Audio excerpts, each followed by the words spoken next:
ಹೇಳಾಯ್ತು. ಕೊನೆಗೂ ನಾವು ಕಾರ್ ತಗೊಂಡಿರೋ ವಿಷಯ ಹೇಳಾಯ್ತು. ನಾವಲ್ಲ, ನೀನ್ ತಗೊಂಡಿರೋ ವಿಷಯ ಹೇಳಾಯ್ತು. ನಿಜವಾಗ್ಲೂ ಬಿಡುವೇನೋ? ಸೋಡಾ ಹಾಕು ಅಂತ ತಳ್ಳಿದ್ದು. ಓ ಏಯ್ ಕೇಳು. ಕೇಳ್ತೀನಿರ ಮಗ, ಸೋಡಾ ಹಾಕೋ. ಹಾ ಸೋಡಾ. ಏಯ್ ಅದಲ್ಲ ಕಣೋ, ಕಾರ್ ವಿಷಯ ಕೇಳೋ. ಹಾ ಏಯ್, ಕಾರ್ ವಿಷಯ ಹೇಳೋ. ಹಾ ಕಾರ್ ಮುಂಜಾ ಕಾರ್ ಕರೆಕ್ಟಾಗಿ ಪಾರ್ಕ್ ಆಗಿದ್ದೀನಿ ಕುಮಾರು. ಹಾ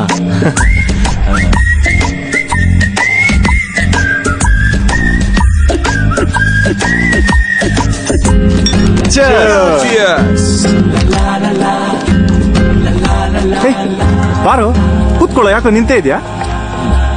ಕೇಳ್ದೇನೋ? ಕರ್ಣ, ಸಾನ್ವಿ ನಮ್ಗಿಂತ 3 ವರ್ಷ ದೊಡ್ಡೋಳು, ವರ್ಕೌಟ್ ಆಗುತ್ತೆ ಅಂತ್ಯಾ? ಲೋ ದಡ್ಡ, 3 ವರ್ಷ ಬಿಟ್ರೆ ನಂದು ಅಷ್ಟೇ ಏಜ್ ಆಗಲ್ವಾ? Beautiful point. ಆಗ ನನಗೂ ಅಷ್ಟೇ ಏಜ್ ಆಗಿರುತ್ತೆ.